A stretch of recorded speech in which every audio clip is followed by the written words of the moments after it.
있습니다. 우리 군이 자주국방을 추진하면서 육군의 첫 국산 전차가 배치된 것은 1987년, 해군의 첫 구축함이 배치된 것은 1998년이었지만 공군은 FA-50이 2010년대에 와서야 배치됐습니다. 현재 우리 공군의 주력 항공기를 보면 알 수 있듯이 항공기는 미국 군수업체들과 미공군에 의존하는 경향이 강했죠. 물론 미국의 동맹으로서 세계 최고 성능의 전투기를 구매할 수 있다는 점은 우리의 아주 큰 강점 중 하나입니다. 중국의 경우 1960년대부터 자국산 전투기를 개발, 생산하고 있지만 개발 과정에서 수많은 난관에 봉착했고 여전히 기술력은 부족하며 특히 엔진 부분에서 큰 어려움을 겪고 있죠. 그러나 우리가 언제까지 항공기를 수입에 의존할 수는 없는데요. 전투기는 첨단화된 무기체계로 가격이 비싸고 도입기간이 오래 걸려 대량 도입이 어렵습니다. 또한 갈수록 항공산업이 국가안보의 중요한 부분으로 자리 잡으면서 해외에서도 수출을 지향하는 추세이므로 우리가 언제든지 전투기를 확보할 수 있을 것이라 장담할 수 없습니다. 따라서 한국은 미국으로부터 F-35를 구매하는 한편으로 KF-X를 개발하며 두 가지 방식으로 공군 전력을 강화하고 있는데요. 두 방식 모두 우리 국방력을 강화하는 것이 주 목적이지만 자체 전투기 개발은 수입 의존도를 낮춰 리스크를 줄이면서 자주국방과 항공우주산업의 발전에 기여하고 국내 여러 산업에 많은 파급 효과를 불러일으킬 뿐만 아니라 T-50이나 FA-50처럼 해외 수출도 가능하게 됩니다. 이에 대해 한 중국의 군사 전문가는 한국이 수입과 자체 개발을 병행하는 두 가지 방식으로 힘을 키우고 있다고 분석했는데요. 자세한 탄럼 내용 번역해드리겠습니다. 한국공군은 지난해 3월 F-35A 전투기 2대를 인도받은 뒤 지난 11월 기준으로 총 24대의 F-35A 전투기를 인도받았다. 2014년 구매 계획에 따르면 한국은 올해 말까지 F-35A 40대를 모두 인도받을 예정이다. 이렇게 실전 능력을 갖춘 5세대 전투기 체계를 빠른 속도로 구축하려는 것은 한국의 심정이 그만큼 절박하다는 증거다. 수입 및 자체 개발, 두 가지 힘. 현재 한국공군에서 운용 중인 전투기는 노후 기종인 F-4E와 KF-5E 260여 대, 주력 전투기인 F-15K 및 KF-16 230대, FA-50 국산 경전투기 60여 대와 F-35A 24대 등 총 600대의 전투기를 보유하고 있다. 한국공군의 주력 전투기는 여전히 3세대 기종 위주이고 F-4E와 KF-5E가 퇴역함에 따라 물량 부족을 보완하기 위해 신형 전투기 도입에 박차를 가해야 할 것으로 보인다. 5세대 기종이 대세로 자리 잡은 지금 한국은 외조와 자체 개발을 병행하며 세대 교체에 박차를 가할 생각이다. 한국은 미국에서 구매한 F-35를 빠르게 인도받고 있으며 자체 개발 전투기인 KF-X도 속도를 내고 있다. 한국의 KF-X와 관련된 최근 가장 큰 움직임은 작년 9월 초 경남 사천에 있는 공장에서 첫 번째 시제기를 조립한 것이다. 공개된 현장 사진에서 첫 번째 KF-X 시제기는 이미 기본적인 형태가 갖춰져 있으며 대부분이 사전 조립되어 있는 상태임을 알 수 있었다. 카이에 따르면 향후 KF-X의 주요 생산기지인 사천 공장은 2022년 첫 비행을 목표로 올해 첫 시제기 생산을 완료할 계획이다. 또한 카이는 총 6대의 시제기를 생산해 4년간 각종 지상 테스트와 비행 테스트를 거쳐 2026년 설계 개발을 완료할 계획이다. 2026년에서 2028년 사이에 블록1의 양산이 진행될 예정으로 블록1은 완전한 공대공 임무와 제한적인 공대지 임무를 수행할 수 있다. 블록2는 2029년부터 양산을 시작하며 완벽한 공대공 및 공대지 작전 능력을 갖추고 있다. 지난 8월 하나탈레스는 KF-X를 위한 최초의 A사 레이더 시스템을 공식적으로 선보였으며 매우 강력한 추적 탐지 능력을 갖춘 1000개의 TR 모듈로 구성되어 여러 목표물을 동시에 추적, 탐지, 식별할 수 있는 능력을 갖췄다고 밝혔다. 현재 이 시스템은 이미 지상 테스트를 시작했다. 하나탈레스는 삼성그룹이 프랑스 탈레스 그룹과 공동 출자해 만든 합작회사로 한국의 방위 전자시스템과 장비 개발을 위해 설립됐다. 2015년 6월 삼성그룹은 방산 관련 일부 사업을 하나그룹에 매각했고 하나그룹은 탈레스와 보유 지분을 두고談판을 벌였다. 한국 방위산업의 미래 잠재력을 고려한 한화는 탈레스사의 지분 50%를 2억 3천만 유로에 모두 사들였다. 제너럴 일렉트릭은 지난 5월 KF-X 프로젝트 S1 F414 엔진을 카이에 납품했으며 한화 테크놀로지가 국내 지상 시험을 담당하고 있다. 제너럴 일렉트릭은 2021년 말까지 총 15개의 엔진을 한국에 공급할 예정이며 이 엔진은 6대의 시제기에 사용된다. 카이의 개발 계획에 따르면 KF-X의 총 생산량이 120대에 이를 경우 최소 240개의 F414 엔진이 필요하며 이 중 일부는 한화 테크놀로지가 한국 국내에서 제조 및 조립한다. 10년 만에 출범한 KF-X 프로젝트. KF-X에 관한 연구개발을 한국 정부가 처음 언급한 것은 2001년 3월이었다. 당시 김대중 대통령은 공군 사관학교 졸업식에서 오래된 전투기 모델을 교체하고 차기 첨단 전투기를 자체 개발해야 한다고 제안했다. 2002년 한국합참의장이 신형 전투기 연구 및 개발 수요를 공식 제기했지만 당시 한국국방연구원은 한국이 독자적으로 신형 전투기를 개발할 능력이 없다고 판단했다. 이 같은 견해는 당시 한국의 국내 항공 연구개발 역량을 종합적으로 측정한 데 따른 것이었다. 2002년경 한국과 미국이 공동 개발한 P-50 고등훈련기 사업이 중대한 고비를 넘고 있었기 때문이다.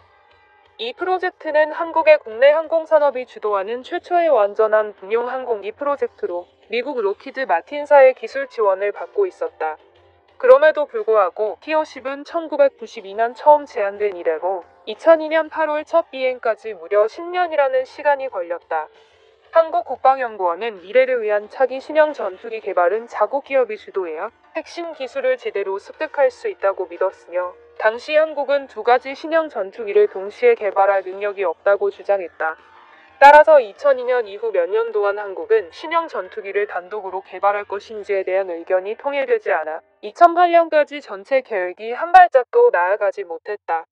2008년 한국 국방부는 새로운 전투기 개발에 대한 타당성 조사를 다시 시작했으며 2010년 11월 연평도에서 남북한 갈등이 발생하면서 자체 전투기 개발에 대한 한국의 의지는 더욱 불타올랐다.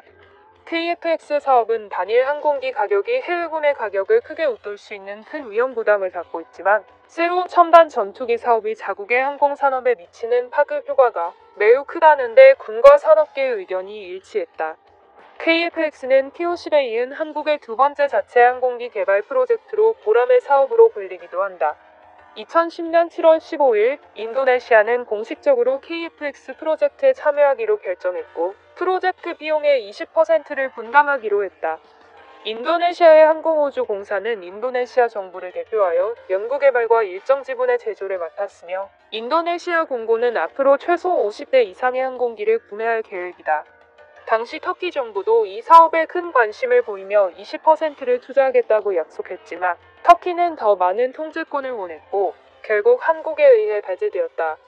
결국 한국과 인도네시아는 출자 비율과 사업 분배율에 합의했고 카이는 입찰을 통해 개발업체로 선정돼 로키드 마틴과 제휴를 맺었다. P-50 사업의 협력사인 로키드 마틴은 KF-X의 일부 기술을 제공할 예정이다.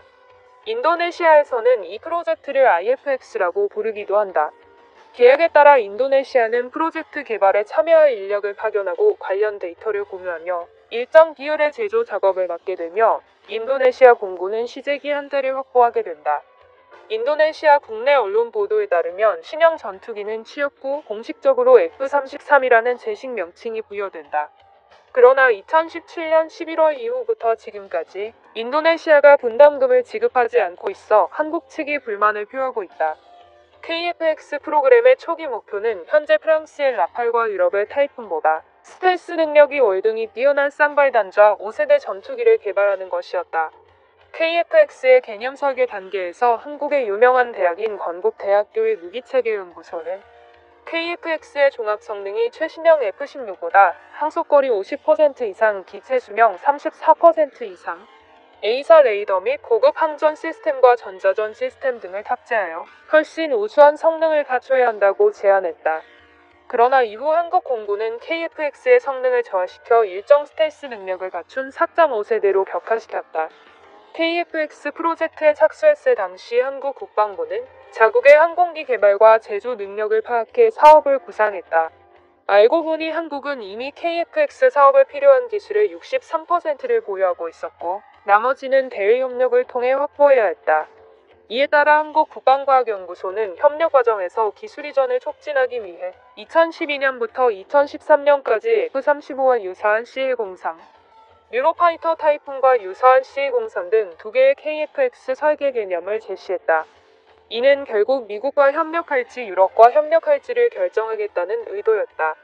카이는 국방과학연구소가 두 가지 설계안을 내놓은 직후 방위사업청의 지원을 받아 C-501안을 내놓았다.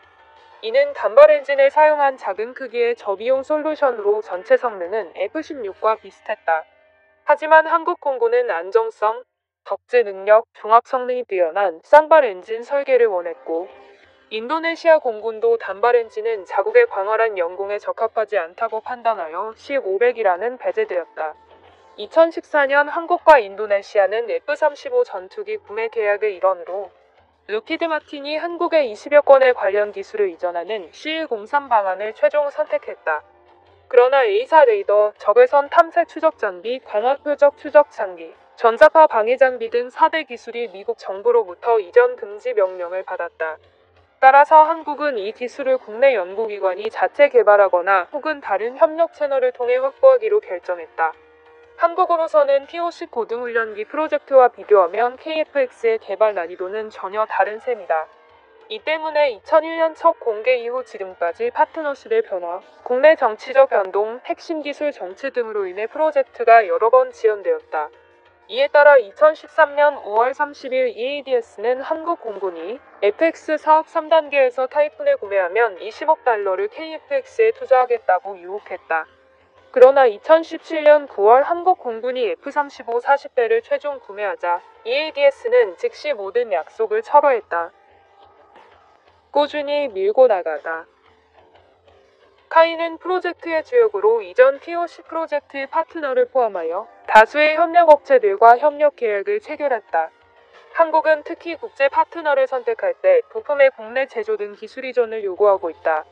한화그룹의 자회사인 한화테크놀로지는 제너럴 일렉트릭과 KF-X용 F-414 엔진 계약을 체결했는데 핵심 부품의 생산 및 최종 조립과 테스트를 위한 기술 지원, 배치 이후 엔진에 대한 기술 지원까지 보장해줄 것을 요구했다. 또 앞서 언급한 바와 같이 한화그룹 소속인 한화탈레스는 KF-X 프로젝트를 위한 A사 레이더 시스템 개발을 담당하고 있으며 이스라엘 엘타사로부터 기술 지원을 받았다. 레이더 시스템과 연계된 소프트웨어는 스웨덴의 사부와 한국의 LIG 넥스원이 공동으로 개발 및 테스트한다. 한국의 전투기 개발 경험과 핵심 기술의 부족으로 KF-X 프로젝트의 개발 비용은 한국 방위사업청이 예상한 6조 원을 훨씬 초과할 것이며 최종적으로는 10조 원 이상이 소요될 것으로 예상된다.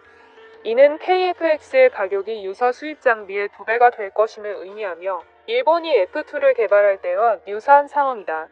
그러나 한국 국방부는 KF-X 개발을 가속화하기 위해 여전히 열심히 노력하고 있다.